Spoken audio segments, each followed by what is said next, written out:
starting a PCB recycling business but not ready for a large-scale investment. Many startups ask us, do you have a smaller PCB recycling machine? The answer is yes. Our 100 kilograms per hour PCB recycling machine is specially designed for small businesses, recycling beginners, and companies that want to enter the e-waste recycling industry with a lower initial investment.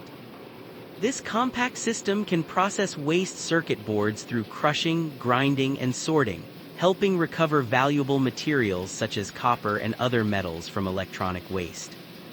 However, a smaller capacity also comes with some limitations. Compared with large-scale PCB recycling plants, the sorting accuracy and processing efficiency may be lower due to the compact design and simpler separation system.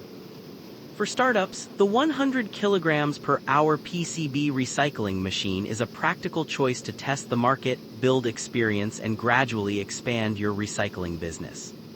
Small beginning, smart investment, bigger possibilities in the future.